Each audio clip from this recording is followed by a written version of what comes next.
हमारी joint action committee की जो कल मीटिंग हुई थी, जो हमारा जनरल हाउस हुआ था, जिसमें हमारे सारे रेजिडेंट्स आईजीएमसी शिमला के और आरडीए टांडा, आरडीए नाहन, मंडी, इवन हमारे जो मेडिकल ऑफिसर एसोसिएशन है और इवन आज हमारे जो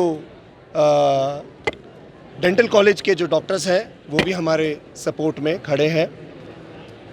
हमारा सिर्फ एक ही सरकार से आग्रह है और रहेगा कि जो डॉक्टर राघव नरूला है उनकी टर्मिनेशन को रिवोक किया जाए। देखिए, ऑनरेबल सीएम साहब ने हमें कहा है कि हम इसमें इंक्वायरी करेंगे, किंतु एक जो मैसेज हमारे रेजिडेंट्स, हमारे पूरी डॉक्टर्स जो मेडिकल फ्रेटर्निटी को गया है, उनकी रिजेंटमेंट, उनकी ह्यूमिलिएशन इतनी ज़्यादा है कि जब तक वो टर्मिनेशन रिवोक नहीं होती है तब तक डॉक्टर्स इतना अनसेफ फील कर रहे हैं अपने काम करने के लिए कि उन्हें लगता है, सभी को ये लगता है, टर्मिनेशन रिवोक नहीं होती है तब तक डॉक्टर्स इतना अनसेफ फील कर रहे हैं अपने काम करने के लिए कि उन्हें लगता है, सभी को ये लगता है कि जब अगर 6 घंटे के अंदर आपकी सस्पेंशन होती है और 48 घंटे के अंदर अगर आपको टर्मिनेट कर दिया जाता है और 8 से 10 साल का करियर एकदम से ही आपका समाप्त हो जाता है, तो जो 24 घंटे के अंदर किसी को टर्मिनेट किया जाता है तो क्या उस चीज़ को उसी पीरियड के दौरान क्या रिवोक भी तो कर दिया जा सकता है। तो हमारी ये दरखास्त पहले भी सरकार से थी और आगे भी रहेगी। बहुत जल्दबाजी में ये कार्रवाई हुई है, ठीक है, आपकी तरफ से कहा जा रहा है कि पहलू और भी हैं, लेकिन जो डॉक्टर ने किया मारपीट की, उसका आप समर्थन कर रहे हैं? जी देखिए, जो वीडियो फर्स्ट डे ट्रॉल हुई थी उसमें डॉक्टर के द्वारा भी दिखाया गया है कि मारपीट हुई है। और जब भी कोई घटनाक्रम होता है, मैं पहले दिन से यही बात कर रहा हूँ कि उसके हमेशा 2 पहलू होते हैं। प्रोवोकेशन क्यों हुई, इंस्टिगेट वो क्यों हुए, क्यों ऐसे सर्कमस्टेंसेस पैदा हुए। आफ्टर ऑल डॉक्टर भी एक ह्यूमन है। ठीक है, मान लिया मिसकंडक्ट वॉज देयर, हमने कहा है, मान लिया मिसकंडक्ट इज देयर, उसके लिए हमने भी ये भी देख लिया कि सरकार ने उनको 6 घंटे का सस्पेंशन कर दिया। ठीक है, ही वॉज बीन सस्पेंडेड, परंतु with in 48 hours disciplinary committee के द्वारा उन्हें टर्मिनेट कर दिया जाता है।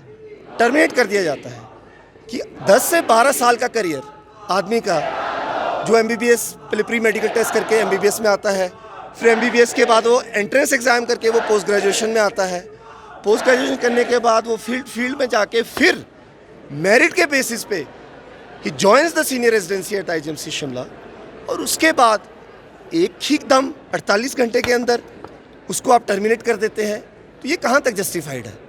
मुझे तो नहीं लगता ये जस्टिफाइड है। कोई बीच का रास्ता निकलने की संभावना है बातचीत के जरिए? देखिए, जो बीच का रास्ता आप कह रहे हैं, मध्यस्थता का रास्ता आप कह रहे हैं, अब उस बारे में तो मैं अभी कोई कहना नहीं चाहूँगा। जो हमारे डॉक्टर राघव हैं वो क्या कहते हैं इसमें, जब ये शुरुआत हुई है तो डॉक्टर राघव ने तो मुझे यही कहा कि मैं इस टाइम पे इतना परेशान हूँ कि भाई मेरा सारा करियर ख़त्म हो चुका है और मेरी डिग्निटी स्टेक पे है। स्टेक पे क्या है, मतलब एक ह्यूमिलिएशन जो वो फील कर रहा है वो आदमी, वो तो यही इस टाइम यही कहना चाहेगा कि जो मेरी टर्मिनेशन है उसको काइंडली रिवोक किया जाए। लेकिन बड़ी बात ये है, डॉक्टर राघव से जब हमारी भी बातचीत हुई है, वो गिल्ट, तो ऐसे में अब कैसे आप कह सकते हैं कि मरीज़ गलत है या डॉक्टर जो है वो बिल्कुल सही है, क्योंकि तथ्य ना तो उनके पास है ना आप तथ्य दे पा रहे हैं। अगर कोई दूसरा पहलू है जिस तरह से आप कह रहे हैं, तो उसको सामने क्यों नहीं लाया जा रहा है? सुलह की भी कोशिश हो सकती थी। देखिए, जो तथ्य की आप बात कर रहे हैं या डॉक्टर राघव ने जो आपसे बात करी है उस बारे में तो मैं कुछ नहीं कहना चाहता, क्योंकि मेरे नॉलेज में वो बात अभी तो नहीं है। परंतु मैं सिर्फ एक ही बात ये कहना चाहूँगा कि अगर जो आप मध्यस्थता की जो आप बात कह रहे हैं उसमें तो मैं अभी कोई भी कमेंट नहीं करना चाहूँगा, कि सिर्फ मैं एक ही बात कहना चाहूँगा, सरकार से मेरा आग्रह है कि जो रिजेंटमेंट, जो ह्यूमिलिएशन जो हम लोग फेस कर रहे हैं, जो हमारी पूरी मेडिकल फ्रेटर्निटी फेस कर रही है, काइंडली अगर उसको वो सिर्फ एक ही तरीका है उसको कि आप हमारे डॉक्टर राघव की टर्मिनेशन को रिवोक कर दें। इससे आपको लगता नहीं कि ज़्यादा दिक्कत आएगी, डॉक्टर्स की छवि और ख़राब होगी? क्योंकि जब पेशेंट परेशान होता है तो गालियां तो डॉक्टर को ही पड़ेगी, क्योंकि परेशान है, इलाज नहीं मिलेगा, आपकी स्ट्राइक कंटिन्यू रहेगी। इससे तो कहीं ना कहीं छवि आपकी और ख़राब होगी। कोई आपको नहीं लगता कोई रास्ता निकाला जाए, आप ही पहल करें? देखिए, अब जो आप रास्ते की बात कर रहे हैं तो इसमें तो मैं अभी कोई कमेंट नहीं करना चाहूँगा, परंतु जो एक नेगेटिव नैरेटिव जो डॉक्टर्स के लिए भी गया है इस इंसिडेंट के बाद, अगर हम कोई मरीज़ वार्ड में देखते हैं या हम कोई मरीज़ अपने ओपीडी में देखते हैं या इमरजेंसी में देखते हैं तो हमें पता होता है कि प्रायोरिटी ट्रायज क्या है। अगर कोई मरीज़ हमें आके ये बोलता है कि हमें पहले देखिए जी, आप हमें पहले देखिए वरना हम आपको टर्मिनेट करा देंगे, तो एक तरह का इतना अनसेफ एनवायरनमेंट डॉक्टर्स के लिए पैदा हो चुका है कि इस अनसेफ एनवायरनमेंट में काम कैसे करेगा doctor after this harsh decision.